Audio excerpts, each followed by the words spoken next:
जय हिंद दोस्तों, स्वागत है आपका अपने यूट्यूब चैनल जीके मित्रा पे। इस वीडियो में आज हम कवर करने वाले हैं एग्जाम के 75 मोस्ट रिपीटेड जीके क्वेश्चन। तो आज के सभी क्वेश्चन डायरेक्टली पीवाईक्यू बेस्ड हैं, तो वीडियो को पूरा लास्ट तक देखिएगा और अपना स्कोर लास्ट में कमेंट में बताइएगा। तो आज का पहला सवाल है, अपसौर की स्थिति किस दिन होती है? तो अपसौर की स्थिति जो है वो प्रत्येक वर्ष 4 जुलाई को होती है। तो ऑप्शन बी जो इसका सही जवाब होगा, 4 जुलाई को अपसौर की स्थिति होती है। क्वेश्चन नंबर 2 है, भारत ने अपना पहला उपग्रह अंतरिक्ष में किस देश की सहायता से भेजा था? तो भारत ने अपना पहला उपग्रह जो है वो रूस देश की सहायता से भेजा था। तो ऑप्शन सी जो इसका सही जवाब होगा, रूस। क्वेश्चन नंबर 3 है, निम्नलिखित में से भारत का पहला मौसम उपग्रह कौन सा है? तो भारत का पहला मौसम उपग्रह जो है वो मैटसेट है। तो ऑप्शन डी जो है इसका सही जवाब होगा, मैटसेट भारत का पहला मौसम उपग्रह है। क्वेश्चन नंबर 4 है, भारत का पहला उपग्रह कौन सा है? तो भारत द्वारा भेजा जाने वाला पहला उपग्रह जो था वो आर्यभट्ट था। तो ऑप्शन ए जो इसका सही जवाब होगा, आर्यभट्ट हमारे देश का पहला भेजा जाने वाला उपग्रह है। क्वेश्चन नंबर 5 है, भारत में अंतरिक्ष कार्यक्रम की शुरुआत कब हुई थी?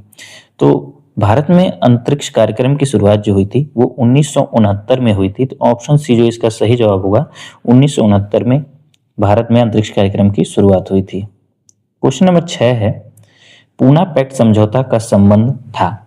तो पूना पैक्ट समझौता का संबंध जो था वो दलित वर्गों से था। तो ऑप्शन ए जो इसका सही जवाब होगा, दलित वर्गों से। क्वेश्चन नंबर 7 है, काकोरी कांड के नायक कौन थे?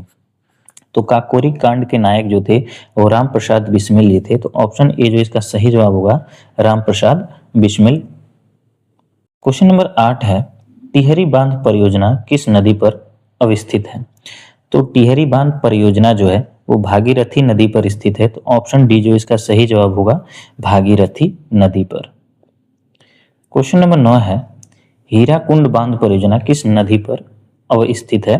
तो हीराकुंड बांध परियोजना जो है वो महानदी पर स्थित है। तो ऑप्शन ए जो इसका सही जवाब होगा, महानदी पर हीराकुंड बांध परियोजना स्थित है। क्वेश्चन नंबर 10 है, श्वेत क्रांति का संबंध किस क्षेत्र से है? तो श्वेत क्रांति का संबंध जो है वो दुग्ध उत्पादन से है। तो ऑप्शन ए जो इसका सही जवाब होगा, दुग्ध उत्पादन। क्वेश्चन नंबर 11 है, भारत का सर्वाधिक तट रेखा वाला राज्य कौन सा है? तो भारत का सर्वाधिक तट रेखा वाला राज्य जो है वो गुजरात है। तो ऑप्शन बी जो इसका सही जवाब होगा, गुजरात हमारे देश का सर्वाधिक तट रेखा वाला राज्य है।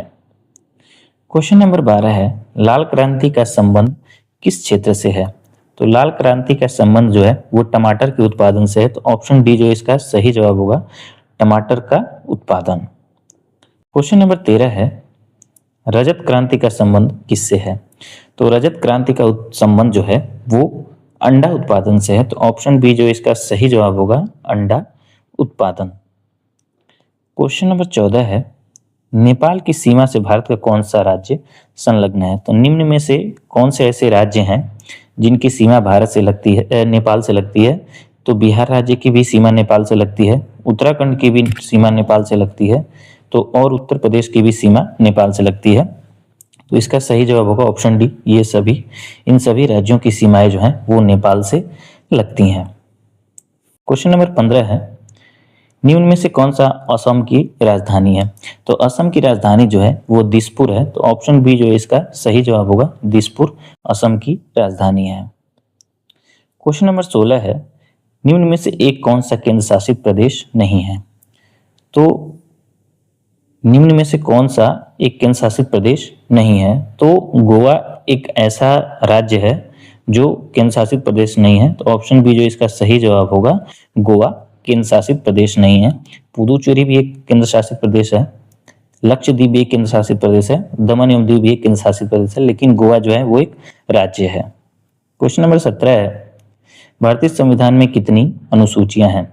तो भारतीय संविधान में अनुसूचियों की कुल संख्या जो है वो 12 है। तो ऑप्शन डी जो इसका सही जवाब होगा, भारतीय संविधान में अनुसूचियां 12 हैं। क्वेश्चन नंबर 18 है, भारतीय संविधान सभा का गठन कब हुआ था? तो भारतीय संविधान सभा का गठन जो है वो वर्ष 1946 में किया गया था। तो ऑप्शन बी जो होगा इसका सही जवाब होगा, 1946 में संविधान सभा का गठन हुआ। क्वेश्चन नंबर 19 है, संविधान सभा की प्रथम बैठक कब हुई थी? तो संविधान सभा की प्रथम बैठक जो है वो 9 दिसंबर 1946 को हुई थी। तो ऑप्शन ए जो इसका सही जवाब होगा 9 दिसंबर 1946। क्वेश्चन नंबर 20 है, निम्नलिखित में से कौन संविधान सभा के अस्थायी अध्यक्ष थे? तो 9 दिसंबर 1946 को संविधान सभा की प्रथम बैठक हुई और उस बैठक में सबसे वयोवृद्ध पुरुष डॉक्टर सच्चिदानंद सिन्हा जी को संविधान सभा के अस्थायी अध्यक्ष के रूप में चुना गया था। तो ऑप्शन सी जो इसका सही जवाब होगा डॉक्टर सच्चिदानंद सिन्हा। क्वेश्चन नंबर 21 है, निम्न में से किन्हें संविधान सभा के अस्थायी अध्यक्ष के रूप में चुना गया था? तो संविधान सभा की दूसरी बैठक जो हुई थी वो 13 दिसंबर 1946 को हुई थी। उस बैठक में डॉक्टर राजेंद्र प्रसाद जी को संविधान सभा के अस्थायी अध्यक्ष के रूप में चुना गया था। तो ऑप्शन डी जो होगा इसका सही जवाब होगा doctor Rajendra Prasad. Question number 22 है, निम्न में से कौन प्रांतीय संविधान सभा के अध्यक्ष थे? तो प्रांतीय संविधान सभा के अध्यक्ष जो थे वो सरदार वल्लभ भाई पटेल जी थे। तो ऑप्शन बी जो है इसका सही जवाब होगा सरदार वल्लभ भाई पटेल। क्वेश्चन नंबर 23 है, संविधान की किस अनुसूची में 3 सूचियों का वर्णन है? तो संविधान की 7वीं अनुसूची में 3 सूचियों का वर्णन किया गया है। तो ऑप्शन सी जो होगा इसका सही जवाब होगा 7वीं अनुसूची में 3 अनुसूचियों का वर्णन है। क्वेश्चन नंबर 24 है, संविधान की किस अनुसूची में 22 भाषाओं का उल्लेख किया गया है? तो संविधान की 8वीं अनुसूची में 22 भाषाओं का उल्लेख किया गया है। तो ऑप्शन बी जो है इसका सही जवाब होगा 8वीं अनुसूची। क्वेश्चन नंबर 25 है, संविधान की 11वीं अनुसूची निम्न में से किससे संबंधित है? तो संविधान की 11वीं अनुसूची जो है वो पंचायती राज से संबंधित है। तो ऑप्शन सी जो होगा इसका सही जवाब होगा पंचायती राज। क्वेश्चन नंबर 26 है, दल बदल संबंधी प्रावधान संविधान की किस अनुसूची में वर्णित है? तो दल बदल संबंधी प्रावधान जो है वो संविधान की 10वीं अनुसूची में वर्णित है। तो ऑप्शन बी जो होगा इसका सही जवाब होगा 10वीं अनुसूची। क्वेश्चन नंबर 27 है, शासन की संसदीय प्रणाली किस देश से ली गई है? तो शासन की संसदीय प्रणाली जो है वो ब्रिटेन देश से ली गई है। तो ऑप्शन बी जो होगा इसका सही जवाब होगा ब्रिटेन से संसदीय प्रणाली ली गई है। क्वेश्चन नंबर 28 है, भारतीय संविधान में समवर्ती सूची की प्रेरणा कहाँ से ली गई है? तो भारतीय संविधान में वर्णित समवर्ती सूची की प्रेरणा जो है वो ऑस्ट्रेलिया देश से ली गई है। तो ऑप्शन ए जो होगा इसका सही जवाब होगा ऑस्ट्रेलिया से समवर्ती सूची की प्रेरणा ली गई है। क्वेश्चन नंबर 29 है, भारतीय संविधान में आपात उपलब्ध का प्रावधान किस देश के संविधान से लिया गया है? तो भारतीय संविधान में आपात उपलब्ध का प्रावधान जो है वो जर्मनी से लिया गया है। तो ऑप्शन बी जो होगा इसका सही जवाब होगा जर्मनी। क्वेश्चन नंबर 30 है, राज्य के नीति निर्देशक तत्व किस देश के संविधान से लिए गए हैं? तो राज्य के नीति निर्देशक तत्व जो हैं वो आयरलैंड के संविधान से लिए गए हैं। तो ऑप्शन बी जो होगा इसका सही जवाब होगा आयरलैंड। क्वेश्चन नंबर 31 है, मौलिक कर्तव्यों को किस देश से ग्रहण किया गया है? तो मौलिक कर्तव्य जो है वो हमारे संविधान में सोवियत संघ के संविधान से लिया गया है। तो ऑप्शन सी जो होगा इसका सही जवाब होगा सोवियत संघ। क्वेश्चन नंबर 32 है, संविधान संशोधन की प्रणाली किस देश से प्रेरित है? तो संविधान में संशोधन की प्रणाली जो है वो दक्षिण अफ्रीका के संविधान से प्रेरित है। तो ऑप्शन ए जो होगा इसका सही जवाब होगा दक्षिण अफ्रीका। क्वेश्चन नंबर 33 है, भारतीय संविधान में स्वतंत्रता, समानता, बंधुत्व किस देश के संविधान से प्रेरित है? तो भारतीय संविधान में वर्णित स्वतंत्रता, समानता और बंधुत्व ये तीनों शब्द जो हैं वो फ्रांसीसी क्रांति या फ्रांस के संविधान से लिए गए हैं। तो ऑप्शन बी जो होगा इसका सही जवाब होगा फ्रांस से। क्वेश्चन नंबर 34 है, भारतीय संविधान में एकल नागरिकता का प्रावधान किस देश से लिया गया है? तो भारतीय संविधान में वर्णित एकल नागरिकता का प्रावधान जो है वो ब्रिटेन से लिया गया है। तो ऑप्शन बी जो होगा इसका सही जवाब होगा ब्रिटेन। क्वेश्चन नंबर 35 है, विधि द्वारा स्थापित प्रक्रिया को भारतीय संविधान में किस देश से ग्रहण किया गया है? तो विधि द्वारा स्थापित प्रक्रिया को भारतीय संविधान में जापान देश से ग्रहण किया गया है। तो ऑप्शन डी जो होगा इसका सही जवाब होगा जापान। क्वेश्चन नंबर 36 है, संविधान की कुंजी किसे कहा जाता है? तो प्रियम्बल या प्रस्तावना को संविधान की कुंजी कहा जाता है। तो ऑप्शन ए जो होगा इसका सही जवाब होगा प्रस्तावना को संविधान की कुंजी भी कहते हैं। क्वेश्चन नंबर 37 है, भारतीय संविधान किस भाग में नागरिकता का उल्लेख किया गया है? तो संविधान के भाग 2 में नागरिकता का उल्लेख किया गया है, तो ऑप्शन बी जो होगा इसका सही जवाब होगा भाग 2। क्वेश्चन नंबर 38 है, भारतीय संविधान में किस किस प्रकार की नागरिकता का प्रावधान है? तो हमारे देश के संविधान में मात्र एकल नागरिकता का प्रावधान है, तो ऑप्शन ए जो होगा इसका सही जवाब होगा एकल नागरिकता। क्वेश्चन नंबर 39 है, भारतीय संविधान में किस भाग में मौलिक अधिकारों का वर्णन किया गया है? तो भारतीय संविधान के भाग 3 में मौलिक अधिकारों का वर्णन किया गया है, तो ऑप्शन बी जो होगा इसका सही जवाब होगा भाग 3 में मौलिक अधिकारों का वर्णन है। क्वेश्चन नंबर 40 है, निम्नलिखित में से किस भारतीय संविधान को मैग्ना कार्टा कहा गया है? तो हमारे संविधान में वर्णित मौलिक अधिकारों को भारतीय संविधान का मैग्ना कार्टा कहा जाता है, तो ऑप्शन ए जो है इसका सही जवाब होगा मौलिक अधिकार। क्वेश्चन नंबर 41 है, वर्तमान में मौलिक अधिकारों की संख्या कितनी है? तो वर्तमान समय में मौलिक अधिकारों की संख्या जो है वो 6 है, तो ऑप्शन बी जो होगा इसका सही जवाब होगा हमारे संविधान में वर्तमान समय में 6 मौलिक अधिकार हैं, तो ऑप्शन बी जो है इसका सही जवाब होगा। क्वेश्चन नंबर 42 है, भारतीय संविधान में वर्तमान में मौलिक कर्तव्यों की संख्या कितनी है? तो वर्तमान समय में मौलिक कर्तव्यों की संख्या जो है वो 11 है, तो ऑप्शन डी जो होगी इसका सही जवाब होगा 11 मौलिक कर्तव्य हैं। क्वेश्चन नंबर 43 है, राष्ट्रपति का निर्वाचन कितनी समयावधि के लिए होता है? तो राष्ट्रपति का निर्वाचन जो होता है वो 5 वर्ष के लिए किया जाता है, तो ऑप्शन ए जो होगा इसका सही जवाब होगा 5 वर्ष। क्वेश्चन नंबर 44 है, भारत के महान्यायवादी की नियुक्ति कौन करता है? तो भारत के महान्यायवादी की नियुक्ति जो है वो राष्ट्रपति करता है, तो ऑप्शन डी जो होगा इसका सही जवाब होगा राष्ट्रपति। क्वेश्चन नंबर 45 है, भारत में वित्तीय आपात कितनी बार लगाया गया है? तो हमारे देश में वित्तीय आपात एक बार भी नहीं लगाया गया है, तो ऑप्शन डी जो है इसका सही जवाब होगा कभी नहीं। क्वेश्चन नंबर 46 है, राष्ट्रीय आपात की उद्घोषणा का आधार क्या होता है? तो वो कौन कौन सी स्थितियां होती हैं जिसमें राष्ट्रीय आपात की उद्घोषणा की जा सकती है? तो युद्ध के समय, बाह्य आक्रमण के समय या सशस्त्र विद्रोह के समय, इन तीनों स्थितियों में राष्ट्रपति राष्ट्रीय आपात की घोषणा कर सकता है, तो ऑप्शन डी जो इसका सही जवाब होगा ये सभी स्थितियों में राष्ट्रीय आपात की घोषणा की जा सकती है। क्वेश्चन नंबर 47 है, भारत में अब तक कितनी बार आपातकाल लागू किया जा गया है? तो अभी तक भारत में 3 बार राष्ट्रीय आपातकाल लगाया जा चुका है, तो ऑप्शन सी जो इसका सही जवाब होगा 3 बार।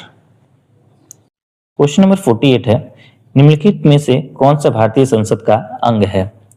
तो भारतीय संसद जो है वो राज्यसभा, लोकसभा और राष्ट्रपति इन तीनों से मिलकर बनती है, तो इसका सही जवाब होगा ऑप्शन डी ये सभी। इन सभी के संयुक्त रूप को ही भारतीय संसद कहा जाता है। क्वेश्चन नंबर 49 है, निम्नलिखित में से सर्वाधिक समय तक रहने वाले प्रधानमंत्री कौन है?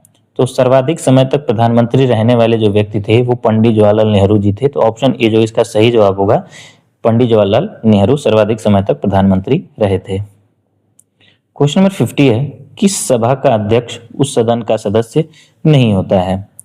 तो राज्यसभा का सदस्य अध्यक्ष जो होता है वो राज्यसभा का सदस्य नहीं होता है, तो ऑप्शन बी जो है इसका सही जवाब होगा राज्यसभा। क्वेश्चन नंबर 51 है, राष्ट्रपति राज्यसभा में कितने सदस्यों को नियुक्त कर सकता है? तो राष्ट्रपति जो है वो राज्यसभा में 12 सदस्यों को मनोनीत कर सकता है, तो ऑप्शन डी जो होगा इसका सही जवाब होगा 12 सदस्य। क्वेश्चन नंबर 52 है, मौलिक कर्तव्यों को किस समिति की सिफारिश पर संविधान में समाहित किया गया था? तो मौलिक कर्तव्यों को स्वर्ण सिंह समिति की सिफारिश पर संविधान में समाहित किया गया था, तो ऑप्शन ए जो है इसका सही जवाब होगा स्वर्ण सिंह समिति। क्वेश्चन नंबर 53 है, सौर ऊर्जा को विद्युत ऊर्जा में परिवर्तित करता है, तो वह कौन सा यंत्र है जो सौर ऊर्जा को विद्युत ऊर्जा में परिवर्तित करता है? तो सोलर सेल जो है वो सौर ऊर्जा को विद्युत ऊर्जा में परिवर्तित करता है, तो ऑप्शन ए जो है इसका सही जवाब होगा सोलर सेल।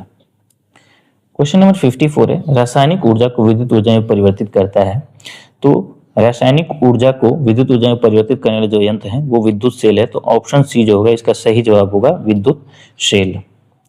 क्वेश्चन नंबर 55 है, भारत रत्न किस क्षेत्र में उत्कृष्ट योगदान हेतु प्रदान किया जाता है? तो भारत रत्न जो है वो विज्ञान के क्षेत्र, कला एवं साहित्य के क्षेत्र एवं जन सेवा के क्षेत्र में उत्कृष्ट योगदान देने पर प्रदान किया जाता है। तो ऑप्शन डी जो है इसका सही जवाब होगा ये सभी। क्वेश्चन नंबर 56 है, भारत रत्न के अलंकरण में कौन सी आकृति निर्मित होती है? तो भारत रत्न के अलंकरण में सूर्य की आकृति निर्मित होती है। तो ऑप्शन सी जो होगा इसका सही जवाब होगा सूर्य की आकृति। क्वेश्चन नंबर 57 है, निम्नलिखित में से दूसरा उच्च भारतीय नागरिक सम्मान कौन सा है? तो प्रथम उच्च भारतीय नागरिक सम्मान जो है वो भारत रत्न है, लेकिन दूसरा उच्च भारतीय नागरिक सम्मान जो है वो पद्म विभूषण है। तो ऑप्शन सी जो होगा इसका सही जवाब होगा पद्म विभूषण। क्वेश्चन नंबर 58 है, पद्मश्री पुरस्कार पाने वाले प्रथम भारतीय अभिनेत्री कौन थी? तो पद्मश्री पुरस्कार पाने वाली प्रथम भारतीय अभिनेत्री जो थी वो नरगिस दत्त थी। तो ऑप्शन सी जो होगा इसका सही जवाब होगा नरगिस दत्त। क्वेश्चन नंबर 59 है, निम्नलिखित में से किस पुरस्कार को भारतीय राष्ट्रपति प्रदान करता है? तो भारतीय राष्ट्रपति जो है वो परमवीर चक्र, भारत रत्न और शौर्य चक्र, इन तीनों ही पुरस्कारों को राष्ट्रपति देता है। तो ऑप्शन डी जो है इसका सही जवाब होगा ये सभी। क्वेश्चन नंबर 60 है, भारत के दो सर्वोच्च वीरता पुरस्कार कौन कौन से हैं? तो भारत में दिए जाने वाले सर्वोच्च वीरता पुरस्कार परमवीर चक्र और अशोक चक्र हैं। तो ऑप्शन बी जो है इसका सही जवाब होगा परमवीर चक्र और अशोक चक्र भारत में दिए जाने वाले सर्वोच्च वीरता पुरस्कार हैं। क्वेश्चन नंबर 61 है, परमवीर चक्र का गठन किस वर्ष किया गया था? तो परमवीर चक्र का गठन जो है वो 1950 में किया गया था। तो ऑप्शन बी जो होगा इसका सही जवाब होगा 1950।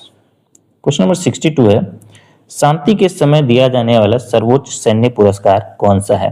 तो शांति के समय दिया जाने वाला सर्वोच्च सैन्य पुरस्कार जो है वो अशोक चक्र है। तो ऑप्शन बी जो होगा इसका सही जवाब होगा अशोक चक्र। क्वेश्चन नंबर 63 है, शक्ति स्थल का संबंध किससे है? तो शक्ति स्थल किसकी समाधि स्थल का नाम है? तो इंदिरा गांधी जी का समाधि स्थल है, उसे शक्ति स्थल के नाम से जाना जाता है। तो ऑप्शन ए जो इसका सही जवाब होगा इंदिरा गांधी। क्वेश्चन नंबर 64 है, निम्नलिखित में से कौन सा डॉक्टर राजेंद्र प्रसाद से संबंधित है? तो डॉक्टर राजेंद्र प्रसाद की जो समाधि स्थल है उसे महाप्रयाण घाट कहा जाता है। तो ऑप्शन ए जो होगा इसका सही जवाब होगा महाप्रयाण घाट डॉक्टर राजेंद्र प्रसाद की समाधि स्थल है। क्वेश्चन नंबर 65 है, निम्न में से कौन सी पुस्तक मुंशी प्रेमचंद द्वारा लिखी गई है? तो मुंशी प्रेमचंद द्वारा लिखी गई पुस्तक गोदान, रंगभूमि और गबन, ये तीनों ही पुस्तकें मुंशी प्रेमचंद द्वारा लिखी गई हैं। तो ऑप्शन डी जो इसका सही जवाब होगा ये सभी। क्वेश्चन नंबर 66 है, जगजीवन राम की समाधि स्थल कौन सी है? तो जगजीवन राम का जो समाधि स्थल है उसका नाम समता स्थल है। तो ऑप्शन बी जो है इसका सही जवाब होगा समता स्थल जगजीवन राम की समाधि स्थल है। क्वेश्चन नंबर 67 है, महिलाओं को मताधिकार देने वाला विश्व का प्रथम देश कौन सा है? तो विश्व में महिलाओं को मताधिकार देने वाला सर्वप्रथम जो देश था वो न्यूजीलैंड है। तो ऑप्शन ए जो है इसका सही जवाब होगा न्यूजीलैंड। क्वेश्चन नंबर 68 है, गुट निरपेक्ष आंदोलन का प्रथम सम्मेलन किस स्थान पर आयोजित हुआ? तो गुट निरपेक्ष आंदोलन का प्रथम सम्मेलन जो है वो बेलग्रेड में हुआ था। तो ऑप्शन डी जो होगा इसका सही जवाब होगा बेलग्रेड। क्वेश्चन नंबर 69 है, कागज का आविष्कार करने वाला विश्व का प्रथम देश कौन सा है? तो कागज का आविष्कार जो है वो सर्वप्रथम चीन देश में हुआ था। तो ऑप्शन सी जो होगा इसका सही जवाब होगा चीन। क्वेश्चन नंबर 70 है, निम्न में से कौन सा अंतरिक्ष में जाने वाला विश्व का प्रथम व्यक्ति है? तो अंतरिक्ष में जाने वाले प्रथम व्यक्ति जो थे वो मेजर यूरी गागरिन थे। तो ऑप्शन सी जो होगा इसका सही जवाब होगा major Yuri Gagarin. Question number 71 है, सर्वप्रथम यह बात किसने कही कि ग्रह सूर्यों के चारों ओर चक्कर लगाते हैं? तो यह बात बताने वाले सर्वप्रथम व्यक्ति जो थे वो निकोलस कॉपरनिकस थे। तो ऑप्शन बी जो होगा इसका सही जवाब होगा निकोलस कॉपरनिकस ने सर्वप्रथम यह बात कही कि ग्रह सूर्य के चारों ओर चक्कर लगाते हैं। क्वेश्चन नंबर 72 है, अंतर्राष्ट्रीय न्यायालय के मुख्य न्यायाधीश बनने वाले प्रथम भारतीय कौन थे? तो अंतर्राष्ट्रीय न्यायालय में बनने वाले प्रथम मुख्य न्यायाधीश प्रथम भारतीय जो थे वो डॉक्टर नागेंद्र सिंह थे। तो ऑप्शन ए जो होगा इसका सही जवाब होगा doctor Nagendra Singh. Question number 73 है, निम्नलिखित में से कौन भारत के प्रथम उपराष्ट्रपति थे? तो भारत के प्रथम उपराष्ट्रपति जो थे वो डॉक्टर सर्वपल्ली राधाकृष्णन थे। तो ऑप्शन बी जो होगा इसका सही जवाब होगा doctor Sarvepalli Radhakrishnan. Question number 74 है, भारत के प्रथम मुख्य चुनाव आयुक्त कौन था? तो भारत के प्रथम मुख्य चुनाव आयुक्त जो थे वो सुकुमार सेन जी थे। तो ऑप्शन सी जो होगा इसका सही जवाब होगा सुकुमार सेन। आज का अंतिम प्रश्न क्वेश्चन नंबर 75 है, स्वतंत्र भारत के प्रथम गवर्नर जनरल कौन थे? तो इसका जवाब आप लोग कमेंट सेक्शन में दीजिएगा और अपना स्कोर भी कमेंट में बताइएगा। वीडियो अच्छी लगे तो लाइक करिए, शेयर करिए और ऐसी ही वीडियोज के लिए चैनल को सब्सक्राइब करिए। Thank you. जय हिंद, जय भारत।